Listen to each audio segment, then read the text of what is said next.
sua Bíblia em um livro, o livro de uma mulher. Nós temos apenas 2 livros na Bíblia que levam o título de mulheres, Ruth e Esther. Nessa noite nós vamos falar sobre Ruth. Livro de Ruth, capítulo 1.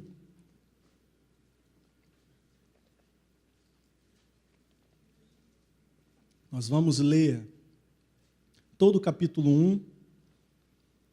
Às vezes eu fico meio receoso de fazer uma leitura muito extensa, para não cansar os irmãos.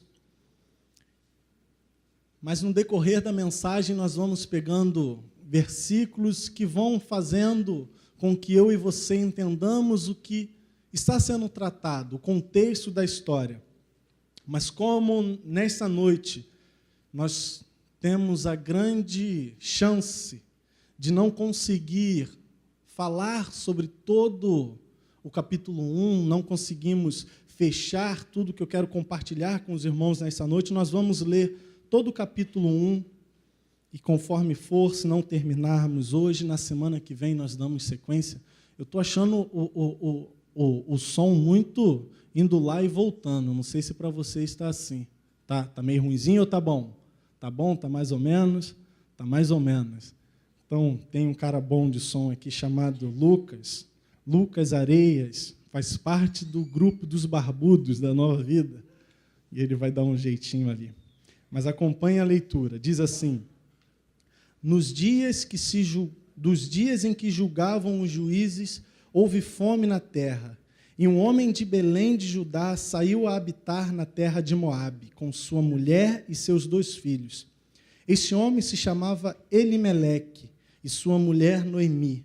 Os filhos se chamavam Malom e Quilion, efrateus de Belém de Judá.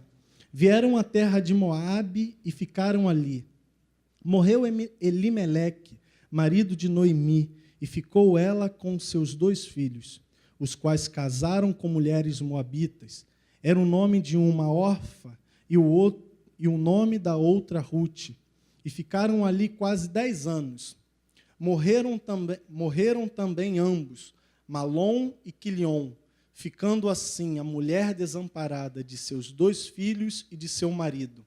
Então se dispôs ela com suas noras e voltou da terra de Moabe, porquanto nesta ouviu que o Senhor se lembrava do seu povo, dando-lhe pão. Saiu, pois, ela com suas 2 noras do lugar onde estivera, e indo elas caminhando de volta para a terra de Judá, disse-lhes Noemi: Ide, voltai cada uma à casa de sua mãe, e o Senhor use convosco de benevolência, como vós usastes com os que morreram e comigo. O Senhor vos dê que seja felizes, cada uma em casa de seu marido. E beijou-as. Elas, porém, choraram em alta voz. E lhes disseram: Não, iremos contigo ao teu povo. Porém, Noemi disse: Voltai, minhas filhas, por que ireis comigo? Tenho eu ainda no ventre filho, para que vos sejam por maridos? Tornai, filhas minhas, ide-vos embora, porque sou velha demais para ter marido. Ainda quando eu dissesse: tenho esperança, ou ainda que esta noite tivesse marido e houvesse filhos, esperá-los-íeis até que viessem a ser grandes? Abster-vos-íeis de tomardes marido? Não, filhas minhas, porque por causa, cadê? Me embolei aqui. Não, filhas minhas, porque por vossa causa, a mim me amarga o Senhor ter descarregado contra mim a sua mão. Então, de novo, choraram em alta voz. Orfa, com um beijo, se despediu de sua sogra, porém Ruth se apegou a ela. Disse Noemi: Eis que tua cunhada voltou ao teu povo e aos teus deuses. Também tu volta após a tua cunhada. Disse, porém, Ruth: Não me inste para que te deixes e me obrigues a não seguir-te, porque aonde quer que fores, irei eu, e aonde quer que pousares, ali pousarei eu. O teu povo é o meu povo, o teu Deus é o meu Deus. Onde quer que morreres, morrerei eu, e ali serei sepultada. Faça-me o Senhor o bem que lhe aprouver, se outra coisa não se seja a morte a me separar de ti. Vendo, pois, Noemi, que de todo estava resolvida a acompanhá-la, deixou de insistir com ela. Então ambas se foram, até que chegaram a Belém. Sucedeu que, ao chegarem ali, toda a cidade se comoveu por causa delas. E as mulheres disseram: não é esta Noemi? Porém ela lhes dizia: não me chamais Noemi, chamai-me Mara, porque grande amargura me tem dado o Todo-Poderoso. Ditosa eu parti, porém o Senhor me fez voltar pobre. Por que, pois, me chamareis Noemi, visto que o Senhor se manifestou contra mim e o Todo-Poderoso me tem afligido? Assim voltou Noemi da terra de Moabe com Rute, sua nora, a moabita, e chegaram a Belém no princípio da cega da cevada. Amado Deus, Santo Soberano Pai, eis aqui a Tua palavra, Pai, a Tua palavra que é a única verdadeira, Senhor. Nessa noite, ó Pai, eu quero te pedir, fala conosco, Pai, que este texto que estamos aqui compartilhando uns com os outros, ó Pai, seja aquilo que o Senhor vai estar ministrando aos nossos corações. Que o Senhor venha falar através de mim aqui nesse lugar, ó Pai. Tudo aquilo que o Senhor quer ministrar sobre nossas vidas, que o Teu Espírito tenha liberdade nesta noite. Que as minhas limitações, que a minha incapacidade não venha a ser empecilho para que o Teu Espírito fale aqui. No nome santo de Jesus, amém. Quantos aqui já leram o livro de Ruth? Só isso, não acredito. Quantos aqui leram o livro de Ruth? Levanta a mão, por favor. Eu não vou nem perguntar quantos aqui leram a Bíblia toda, porque só essa quantidade que leu o livro de Ruth, a probabilidade da Bíblia toda vai ser bem menor. Mas, como eu disse, o livro de Ruth é um livro, junto com o livro de Esther, são os dois livros que fazem parte da Bíblia, que levam o nome de duas mulheres. Nesta noite nós vamos falar sobre Ruth. Nós vamos ver alguns ensinamentos, nós vamos usar este texto como base. E como eu disse, eu não sei se nós vamos conseguir terminar todo o capítulo 1 nesta noite, mas nós vamos ver passo a passo, ponto a ponto, aquilo que podemos extrair do livro de Ruth. E eu creio que, para isso, nós não podemos correr, nós não podemos sair atropelando as coisas, mas nós precisamos ver ponto a ponto. Mas antes disso, eu quero fazer alguns comentários, alguns conhecimentos com relação ao livro de Ruth, para que você possa saber quem escreveu o livro de Ruth.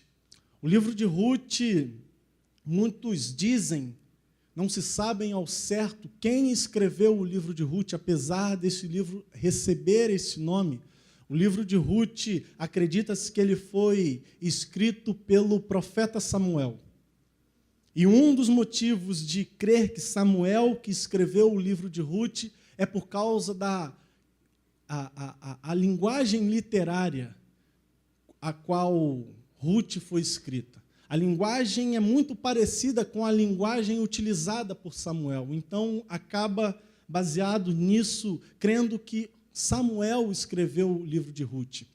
O livro de Ruth também foi um livro que, como nós vemos aqui no versículo 1, que diz, no dia em que julgavam os juízes, ou seja, o livro de Ruth ele foi escrito no período de juízes, então isso reforça que Samuel foi quem escreveu o livro de Ruth. Você bem sabe que Samuel foi aquele que ungiu o rei Davi. Então, não podemos precisar quem escreveu o livro de Ruth. Podemos ter, baseado em alguns relatos históricos, que Samuel foi quem escreveu o livro de Ruth. Mas o livro de Ruth, ele fala especificadamente sobre duas mulheres. Duas mulheres são as personagens principais do livro de Ruth. E essas personagens são Noemi e Ruth. Ruth, se você depois seguir a história, você vai ver mais à frente que Ruth foi bisavó de Davi. Ou seja, Ruth fazia parte da genealogia de Cristo. O livro de Ruth, ele descreve de forma bem intensa, de forma bem detalhada, o drama de uma família. Família de Elimeleque, como nós vimos na leitura. Confesso que eu acho que eu vou enrolar a minha língua quando falar esse nome em alguns momentos da pregação, porque esse nome trava a língua. Quero te desafiar você falar Elimeleque 3 vezes rápido, sem você travar a sua língua, eu acho que você vai travar. Mas como eu estava falando, o livro de Ruth, ele fala da vida dessas duas mulheres, da vida de Ruth e da vida de Noemi. O livro fala também da história de um homem, da sua família e do destino que eles tiveram quando saíram de Belém e seguiram rumo a Moabe. Fica notório ao lermos o texto que essa família belemita sai de Belém em busca de refúgio em Moabe. Eles saíram da cidade aonde eles residiam e seguiram rumo a Moabe, buscando ali refúgio, buscando ali sobrevivência. Isso porque Belém estava vivendo um período de escassez, um período de grande fome. E aquela família, diante daquela situação, diante de todo o sofrimento que estava se vivendo na cidade de Belém, aquela cidade opta por seguir para Moabe. É interessante que esta família que estava em Belém, Belém significa casa do pão, Belém significa celeiro. Essa família que estava na casa do pão, sai da casa do pão em busca de sobrevivência. Mas no decorrer desta busca, o que esta família acaba encontrando é a morte. Eles fugiram da fome, contudo não conseguiram escapar da morte. Como guisa de introdução, como forma introdutória, nós podemos destacar já nesta breve introdução que fizemos aqui 2 pontos. E o primeiro ponto que eu quero compartilhar com você nesta noite como enriquecimento para a nossa vida, ele trata da seguinte frase: quando a crise chega, fugir nem sempre é a melhor escolha. Nem sempre fugir da crise é a melhor escolha para a nossa vida. E quando enfrentamos algum problema, quando enfrentamos alguma dificuldade, quando enfrentamos momento de crise, nós temos 3 atitudes que nós podemos fazer. A primeira atitude é suportar o problema.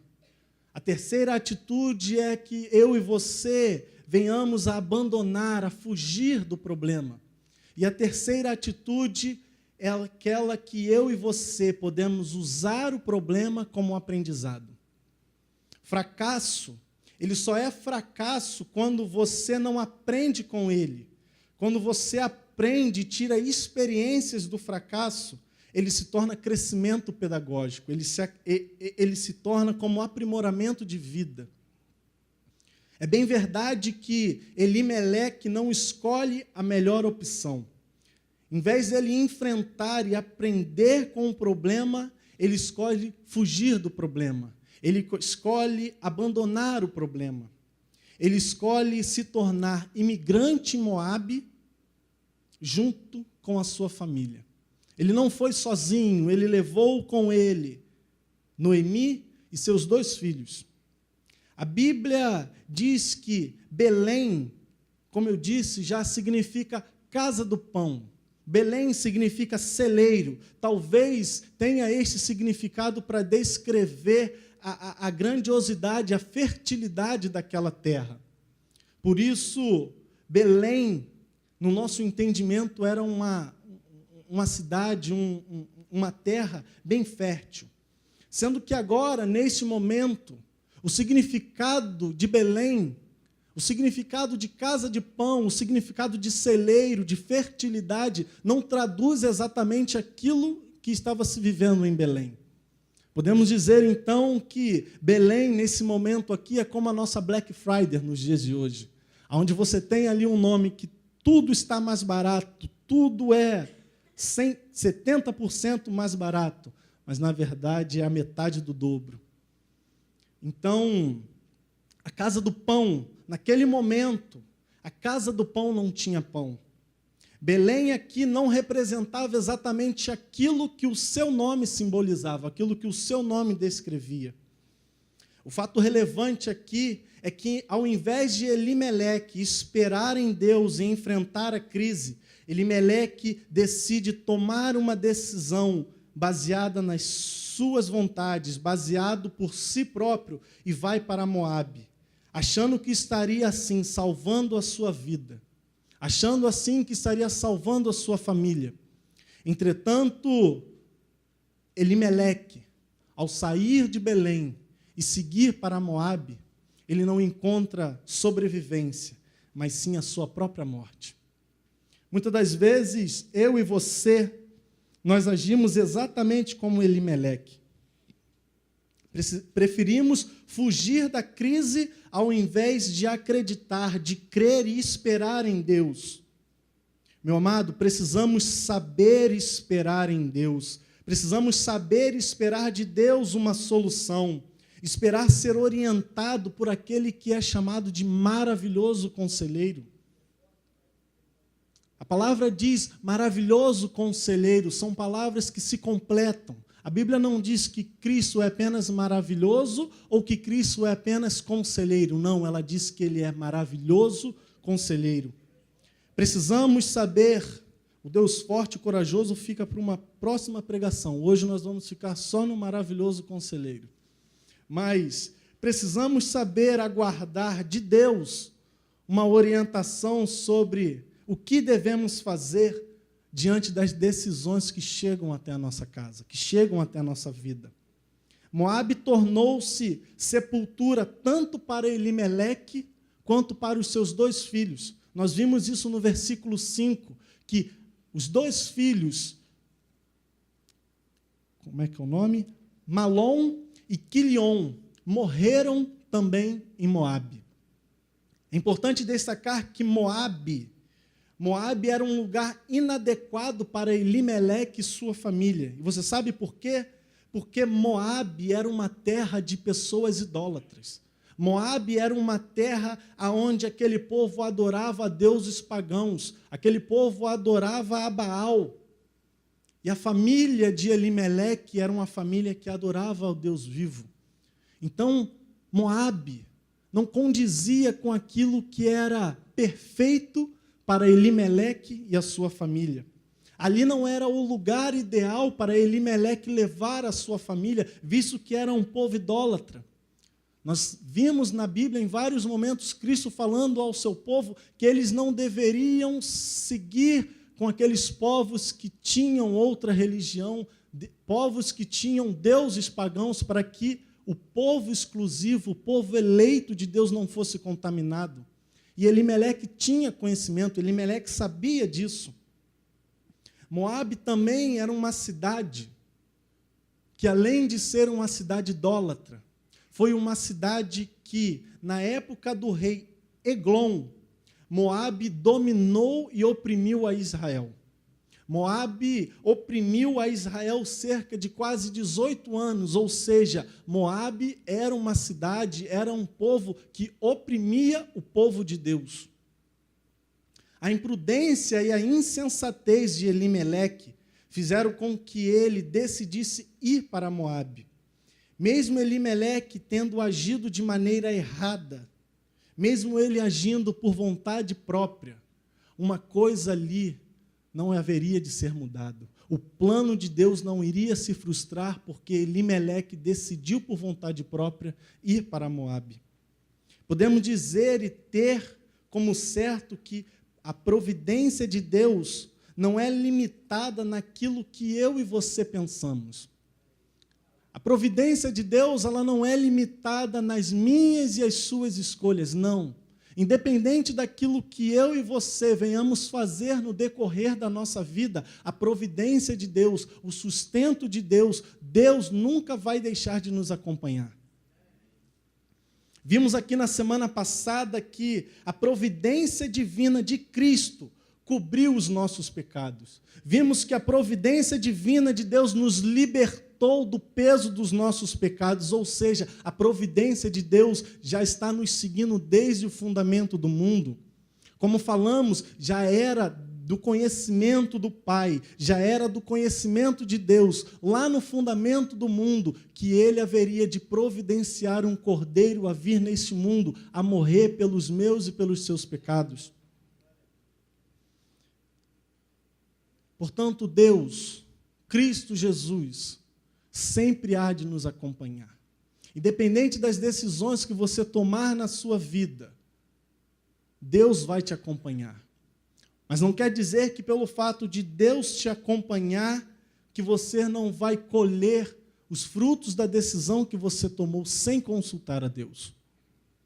Nós vamos falar sobre 2 pontos, e eu queria abordar com você o primeiro ponto nesta noite. O primeiro ponto que podemos tirar desse texto é que, quando há falta de pão na casa do pão, a melhor solução não era abandonar a casa do pão, mas procurar aquele que é dono do pão, aquele que tem o pão com fartura. Não é porque está faltando pão na casa do pão que devemos abandonar a casa do pão. Devemos buscar aquele que é o dono do pão.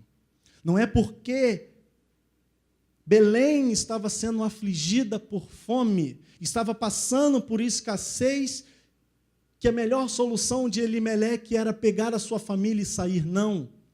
O que Elimeleque deveria ter feito ali era dobrar os seus joelhos, era orar a Deus e falar: Senhor Jesus, eu te reconheço como Senhor, eu sei que tu és Senhor e Rei, e que tu podes fazer todas as coisas. Eu e a minha família estamos vivendo um período difícil aqui em Belém, mas eu confio e eu descanso em ti. Eu creio que o Senhor pode providenciar o sustento meu e da minha família aqui em Belém. Mas não foi isso que Elimeleque decidiu fazer. Elimeleque preferiu tomar a sua família. Elimeleque preferiu não consultar a Deus e seguir rumo a Moabe. Tem hora que a fuga é necessária. Todavia, tem hora que a fuga é considerada como covardia. A Bíblia nos dá exemplos disso. Quando nós lemos na Bíblia, fugir da tentação da carne, esse fugir que a Bíblia está se referindo, não quer dizer covardia, mas esse fugir aqui se refere a ser firme, se refere a ser sábio. Ser sábio também é fugir. José, quando é seduzido pela mulher de Potifar, nós encontramos na Bíblia que ele fugiu da presença da mulher de Potifar. Ou seja, esse fugir significa como forte. Mas tem hora, como eu disse, que o fugir simboliza fraqueza. E é o que acontece com Elimeleque aqui nesse texto de Rute. Ele está fugindo da casa do pão em razão da falta do pão em Belém. Essa atitude de Elimeleque pode ser traduzida da seguinte maneira: que a confiança de Elimeleque não estava naquele que é o dono e provedor do pão, aquele que era o sustento dele e da sua família, mas a confiança de Elimeleque estava na existência do pão, estava na provisão do pão. E isso muitas das vezes acontece comigo e com você. Muitas das vezes eu e você deixamos de olhar para Deus para olhar para as dificuldades. Eu e você, muitas das vezes, tiramos o foco, parece que deixamos de acreditar que temos um Deus que é maravilhoso, temos um Deus que zela por nós para olhar para as dificuldades. Ficamos meio que cegos quando olhamos para as tribulações que chegam até a nossa vida. Mas eu quero te dizer nessa noite que eu e você diante dos momentos difíceis, nós não devemos olhar para as dificuldades, nós devemos olhar para Deus, nós devemos olhar para aquele que é provedor, aquele que é o nosso sustentador, aquele que é o nosso mantenedor diariamente. Porque quando nós focarmos os nossos olhos num Deus provedor, quando nós colocarmos no nosso coração, de maneira firme, de maneira concreta, que temos um Deus que nos prova, um Deus que nos coloca, sim, em momentos difíceis, mas um Deus que não nos desampara, nós vamos ter a certeza que nós vamos vencer no final. Portanto, tenha no teu coração, por certo, que você tem um Deus que é o teu provedor, um Deus que é o teu sustentador. Às vezes, você pode passar por um momento de crise, você pode passar por um momento de escassez na tua vida, passar por um período de aridez espiritual, mas isso não quer dizer que a melhor opção, a melhor solução é abandonar a casa do pão. Isso não quer dizer que a melhor solução é deixar Belém e seguir para Moabe. O melhor lugar que você pode estar é nos pés de Cristo. É na casa de Deus. Não há melhor lugar. Está difícil, a tribulação tem tirado a tua paz. Não há lugar melhor do que a casa de Deus para te trazer paz. Você não vê solução, você não vê saída. Não há lugar melhor do que a casa de Deus para Deus te aconselhar. Muitas das vezes eu vim aqui para a igreja sem saber o que fazer diante de algumas situações. E no culto de segunda-feira, quando eu dobrava os meus joelhos e eu colocava ali de maneira sincera para Deus, falando: Senhor, eu não sei o que fazer diante dessa situação. Aos meus olhos eu não vejo mais saída. Aquele ato de eu me prostrar ali diante de Deus refletia em mim como algo maravilhoso, que quando eu menos esperava, circunstâncias começavam a colaborar e eu começava a ver uma luz no fim do túnel. Então tenha a casa de Deus como o melhor lugar, com o melhor momento da tua vida, aonde você pode se aconselhar diante dos pés e da presença do Pai. Certamente algumas pessoas permaneceram em Belém, mesmo naquele período de fome e escassez. E essas pessoas prevaleceram sobre aquela situação e aquela crise, ou seja, aquelas pessoas triunfaram. Aquelas pessoas triunfaram mesmo com fome em Belém. E eu creio que se você prevalecer em Cristo, eu creio que se você permanecer firme naquilo que você professa com a tua boca, que Cristo é o Senhor e Salvador da sua vida, você há de triunfar nos momentos difíceis, você vai prevalecer quando a tribulação chegar na tua vida. Nesta noite, meu amado, nesta noite eu declaro sobre a tua vida, eu profetizo sobre a tua vida que você há de triunfar diante das tribulações, que você há de triunfar diante das dificuldades, porque você, a partir de hoje, a partir deste culto, você estará confessando que Cristo é o teu provedor, que Deus é aquele que te sustenta dia após dia, e aqueles que confiam em Deus não serão desamparados. Não seja como Elimeleque, que por decisão própria decide ir para Moabe, entendendo que lá ele e sua família encontrariam sobrevivência. Mas, na verdade, o que ele encontra em Moabe é a sua morte e a morte dos seus filhos. Outro ponto interessante nessa história, outro ponto que acrescenta bastante conhecimento e até um pouco contraditório nessa história é o significado dos nomes dos personagens que estão envolvidos nessa história. Elimeleque significa Deus é o meu rei ou meu Deus é rei. Um homem cujo nome tinha o significado que Deus era o seu rei, no momento de dificuldade, no momento de tribulação, ele se esquece que o seu Deus era rei e foge. Ele se esquece que o seu Deus era provedor e segue rumo a Moabe.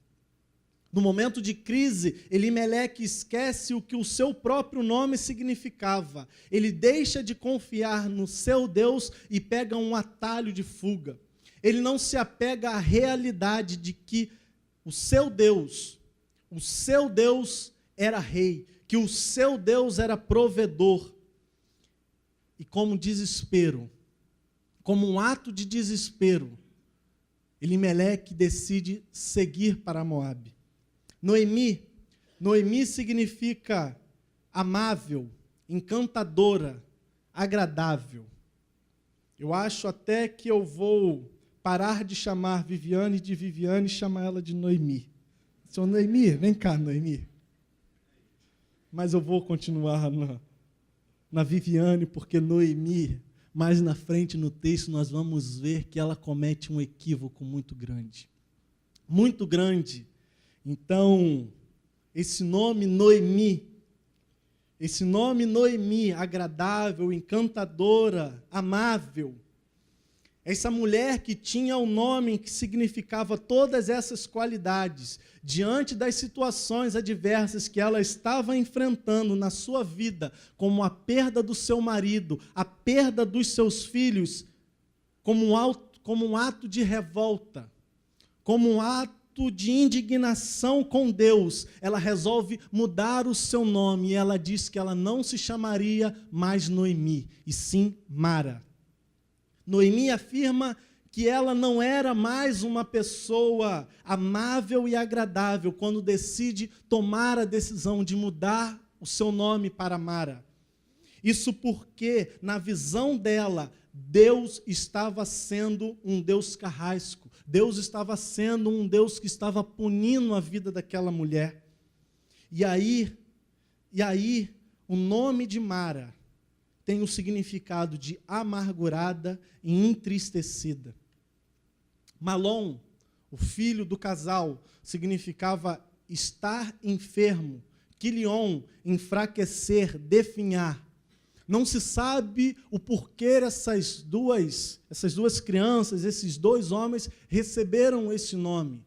Você bem sabe que para o judeu o nome tem bastante significância, porque o nome traduz a vida daquela pessoa, traduz a personalidade daquela pessoa. Então, baseado nesses dois significados, acredita-se que esses dois filhos, na sua infância, passaram por enfermidades, por momentos difíceis, e aí vem o significado desse nome, de estar enfermo, enfraquecido, definhar. As duas noras, Orfa significa firmeza e Ruth significa amizade. Podemos dizer que ambas foram mulheres firmes, porém Ruth, além de firme, foi muito mais amiga. Após tudo isso que nós vimos até aqui, a tudo isso que nós colocamos como introdução para a nossa mensagem, nós podemos agora começar a seguir a sequência desse texto. Após tudo isso, nós podemos começar a destacar alguns pontos importantes dentro dessa história. E o primeiro ponto trata com relação que a saída de Belém, muitas das vezes, é uma escolha perigosa. A saída de Belém não era a melhor escolha a ser tomada por aquela família. E como resultado de uma escolha errada, uma escolha fora dos planos de Deus para aquela família, eles sofreram e colheram dores. Dores muito cruéis. Dores de morte. Certamente não haveria dor pior para aquela mulher do que perder os seus dois filhos. E isso por reflexo de uma escolha fora dos planos de Deus. O segundo ponto fala de uma família atingida pelo drama das perdas sucessivas. Podemos notar que Noemi começa a colecionar fracassos em Moabe. Estar em Moabe não trouxe alívio para as dores daquela família, pois se havia pão em Moabe, havia tristeza não havia paz em Moabe. Noemi enfrenta o drama da doença e a morte do seu marido, ficando então viúva.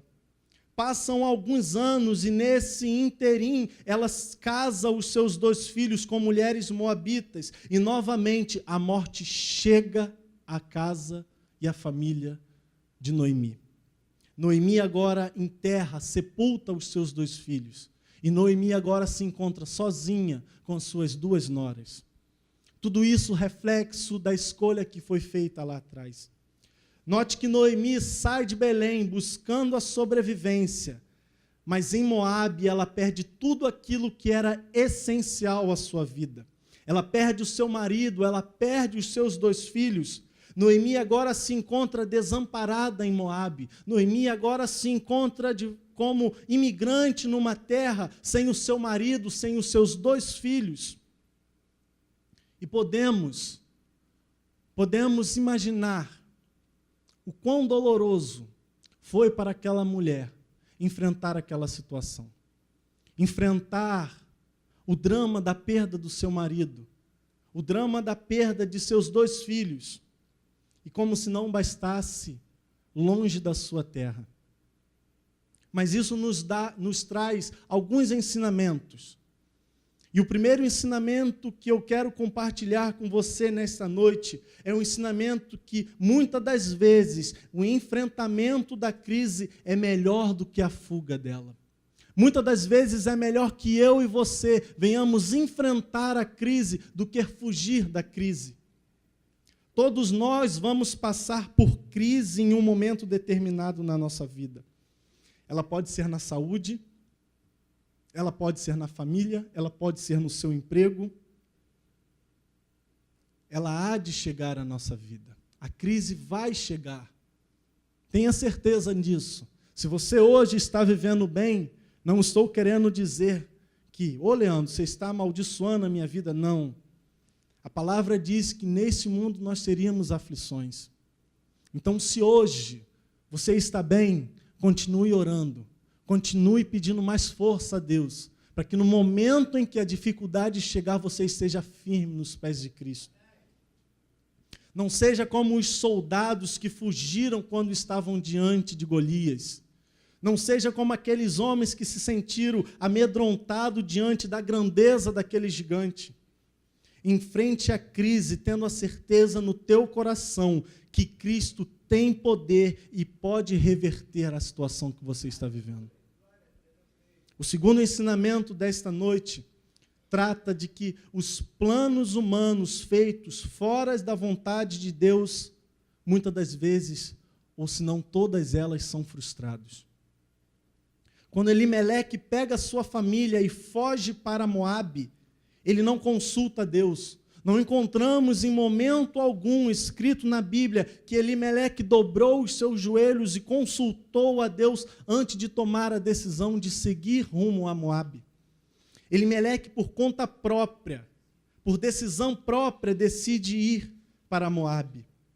Entenda que escolher os caminhos mais fáceis na hora da crise nem sempre é a escolha mais segura.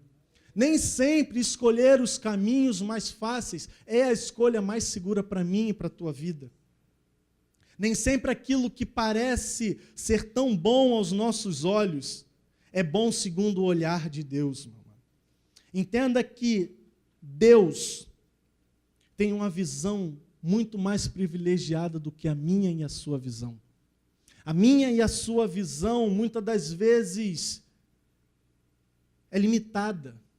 A nossa visão, em todos os momentos da nossa vida, ela é uma visão limitada. Nós não conseguimos ver o que irá acontecer amanhã, mas aquele que está no céu conhece todos os dias da tua vida. Portanto, todas as vezes que você for tomar uma decisão na tua vida, antes de você tomá-la, consulte a Deus. Dobre os teus joelhos, consulte aquele que tem a visão privilegiada e conhece todos os dias da tua vida.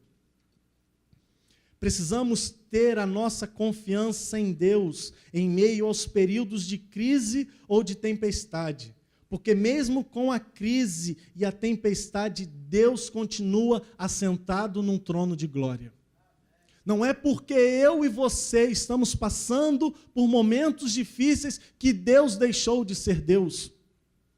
Mesmo na tribulação, mesmo na escassez, mesmo que aquela família estivesse passando por um momento de fome em Belém, Deus continuava sendo Deus.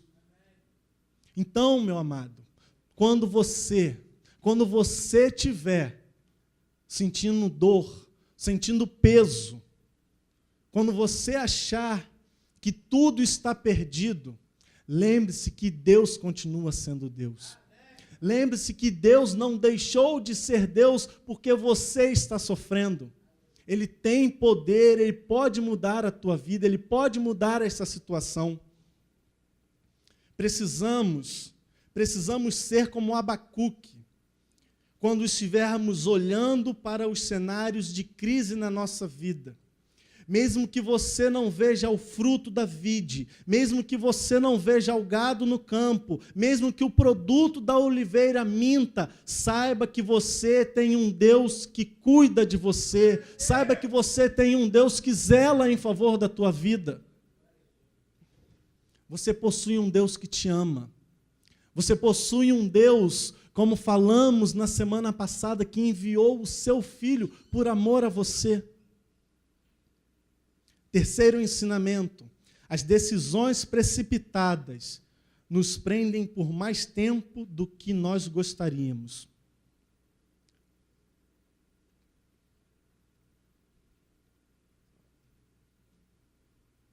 A Bíblia diz que Elimeleque saiu para habitar em Moabe. E se você buscar no hebraico, se você for olhar o texto original, você vai ver que este sair no original tem como sentido um sair temporário, não um sair definitivo. Ou seja, estamos falando de uma saída com um breve retorno. Não estamos falando aqui de uma saída onde Elimeleque iria fincar raízes em Moabe. Não estamos falando aqui de uma saída onde Elimeleque ia fazer de Moabe o seu local eterno para o resto da sua vida. O intuito dele era voltar rapidamente. O intuito dele era sair temporariamente. Entretanto, eles ficaram ali naquela terra, como você viu na Bíblia, quase 10 anos. Eles ficaram ali tempo suficiente para Noemi passar por 3 momentos de dor na sua vida. Eles ficaram ali tempo suficiente para Noemi realizar 3 sepultamentos. Às vezes tomamos decisões precipitadas, pensando que com isso vamos resolver os nossos problemas de maneira rápida.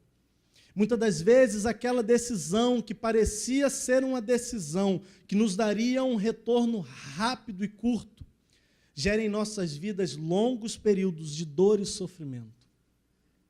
A escolha que Elimeleque fez de seguir para Moabe, mesmo como uma ideia de uma saída temporária, resultou para aquela família 10 anos.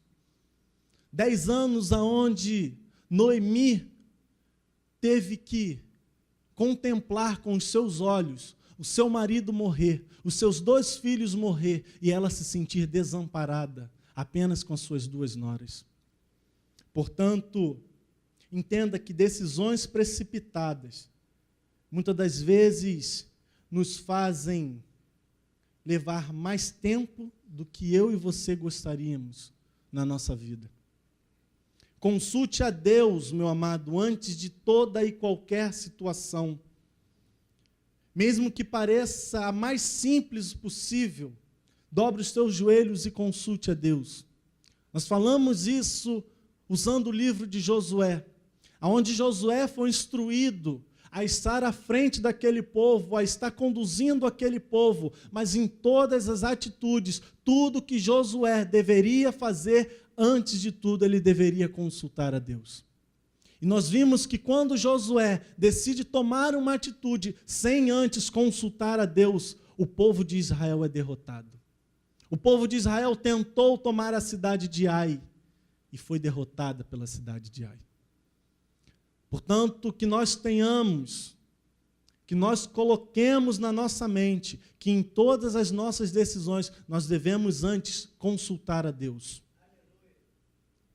No versículo 6 encontramos Noemi resolvendo voltar para Belém. E agora nós entramos num segundo momento dentro dessa história. Entramos no momento onde ela decide tomar das suas noras e seguir rumo a Belém. Entretanto, a volta para Belém acaba sendo um misto de dor e de esperança. Versículo 6, olhe comigo, capítulo 1, versículo 6. Então se dispôs ela com as suas noras e voltou à terra de Moabe, porquanto nesta ouviu que o Senhor se lembrara do seu povo, dando-lhe pão. No versículo 6 nós encontramos Noemi resolvendo voltar à cidade, porque ela ficou sabendo. Nós encontramos no texto que ela ouve que o Senhor se lembrara, dando-lhe pão àquele povo. Podemos extrair deste versículo que mesmo em tempos difíceis, o Senhor nunca irá te esquecer. Você pode achar que Ele te abandonou em razão de você estar cercado de situações adversas, mas isso não significa que Deus te esqueceu. Seguindo o texto, Noemi agora está retornando à sua terra, a terra de Belém, e no meio desse trajeto, Noemi resolve dizer para as suas noras que elas deveriam seguir cada uma para a sua terra. Você encontra isso no versículo 8 e 9.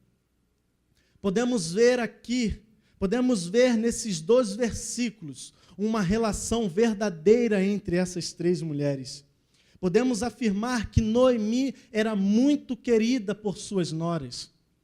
Você vai ver no texto que elas choraram com Noemi quando Noemi decide dizer que cada uma deveria seguir o seu caminho. Ou seja, aquelas noras amavam a sua sogra. Eu não sei como é a sua relação com a sua sogra. Eu não sei se você tem uma relação não tão amável com a sua sogra. Mas aquelas duas mulheres amavam a sua sogra, Noemi. Elas tinham um certo carinho. Claro que Noemi não se chamava Lúcia e nem tinha uma filha Viviane. Mas Noemi era amada por suas noras. Eu não sei se você conhece a minha sogra, mas a minha sogra é uma pessoa maravilhosa. Fazendo uma média aqui.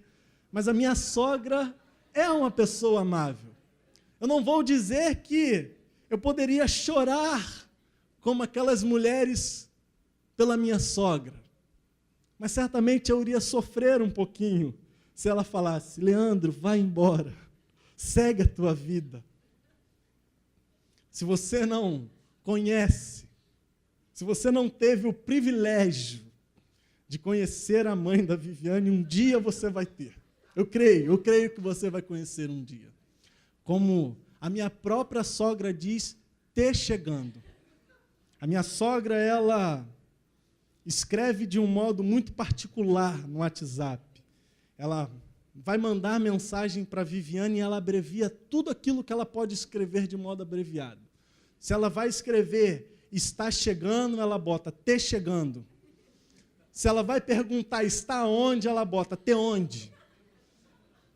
Então, te chegando o dia que você vai conhecer a minha sogra Lúcia. Mas dando sequência, vamos voltar ao texto.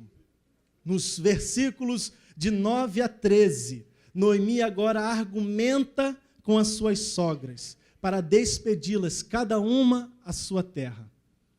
Noemi agora começa a criar ali um diálogo baseado em argumentos para convencer as suas duas noras que elas deveriam seguir cada uma a sua terra.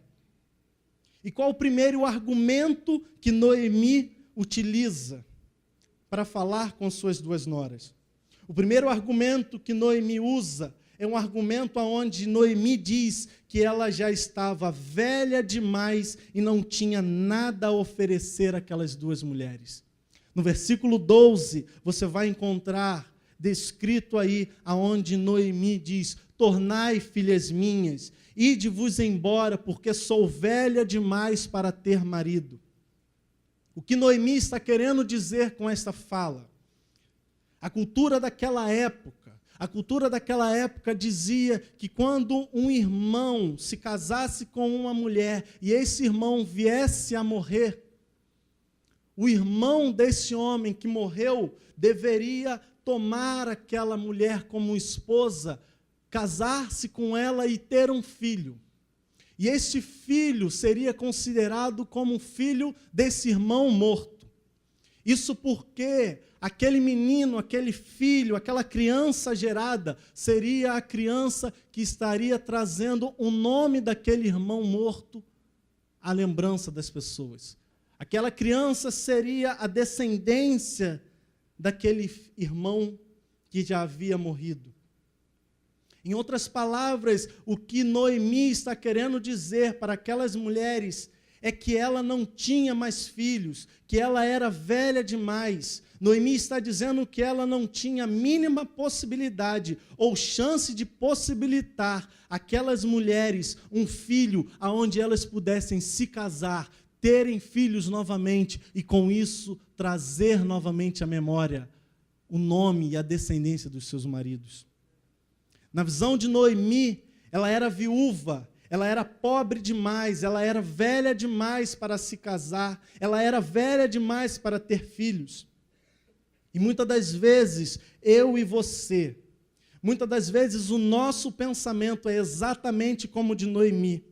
Argumentamos com Deus e falamos que estamos velhos demais para tal ministério da igreja. Falamos que estamos velhos demais, que não temos mais tanto a oferecer, a contribuir nos departamentos da igreja. Meu amado, saiba que você tem muito a colaborar na obra de Deus. Saiba que você tem muito a colaborar na casa, nesse ministério, independente da tua idade. Tenha como certo que você é extremamente importante na obra de Deus. Não permita que pelo desânimo, pela ideia extremamente errada que você colocou na sua mente, que você está velho demais, que você não serve mais para nada. Não. Deus vê na tua vida. Deus vê em você ainda muitas coisas a serem feitas. Deus vê através de você muitas pessoas serem alcançadas.